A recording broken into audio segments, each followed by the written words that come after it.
Eat God, by David J. Prokopets, is a game for 3 to 7 players about rebelling against the status quo as Muppet people through the power of Toon Force violence.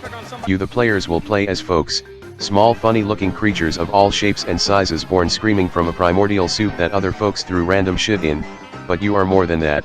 You know the rebellious art, part philosophy, part martial arts, and part complete bullshit that gives those who master them the title of God Eater. The game, the anime, code vein here for some reasons. What does it mean to eat God?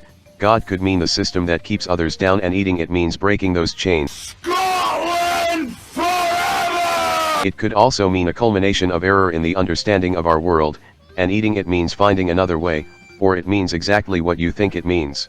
In summary, the whole game is a parody of Kill 6 Billion Muppets and other similar media, and considering what happens in some Muppet movies, it probably wasn't even that far-fetched of a plot. So how do you play Eat God? Well, you will need a bunch of D12, probably D6, and you may also optionally use a poker deck too. Here's how the game works in its most basic. The dice mechanic involves you rolling against your facets, or stats, with D12 to complete a test, of which you get 1 at base and more with appropriate traits from many sources. Any dice that roll higher than your facet, you throw those out the window. You only want the one that's the highest below or equal to your facet. In situation with no stress or risk, you use D6, vastly increasing your success rate, but peace is uncommon for God Eater like you. Why this slightly strange way of determining result? Because the number means more than just for determining result of common tests. In general, you have 2 adversaries to deal with, a goal clock to complete, and NPC to clobber. A goal clock requires progress from 5 to 15 to complete, and the result number you get can be used to fill it up to completion, while NPC can take an amount of stress to be dealt with, and the number you rolled is how much stress you have inflicted. This is a good ambiguous way of determining damage because the game can be played in different level of tone, from silly for maximum cartoon force, to straight-faced for just a touch more drama, and finally serious for real-world level of violence. This essentially allows the GM or the players if your group play without GM to make it as family-friendly or as horrifying as possible. Also, there is one more thing you need to worry about as a player.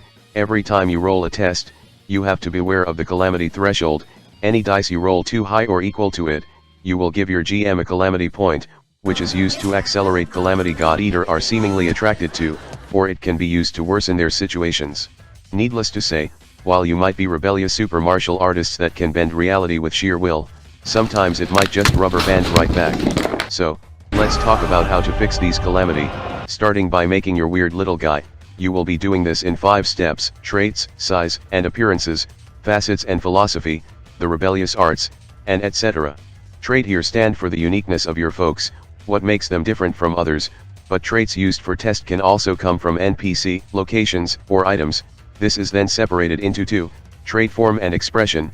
Trait form is the physical side of it, which decides what you can always do and what you can do with effort here. As God Eater, you can perform quite a lot of flashy martial art actions at once, but you can only perform one effortful action at a time. These are usually powerful actions with dramatic effect, and it doesn't just include your trait.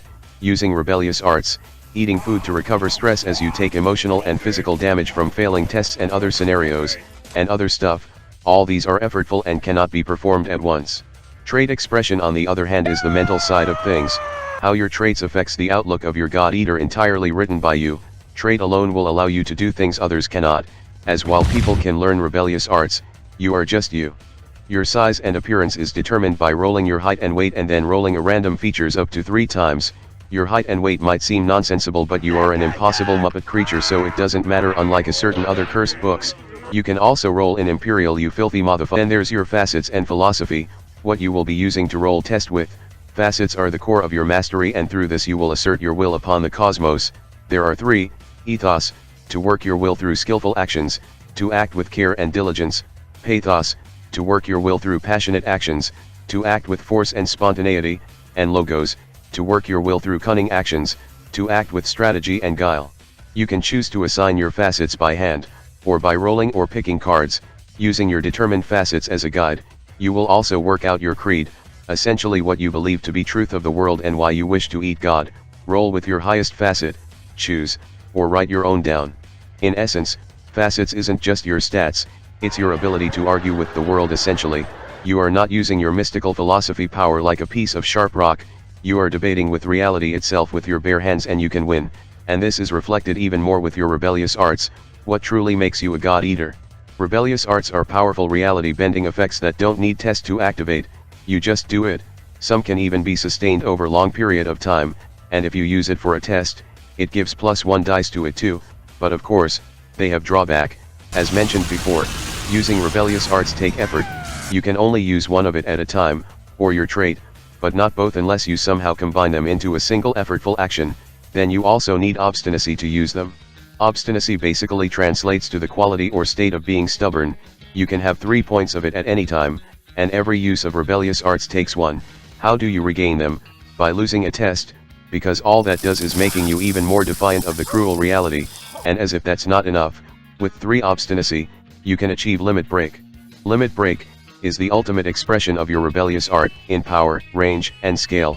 You will need to perform a test for this one because limit break isn't just something you can do all the time, but if you succeed, you become a force of nature yourself, and your only limit is what you can see.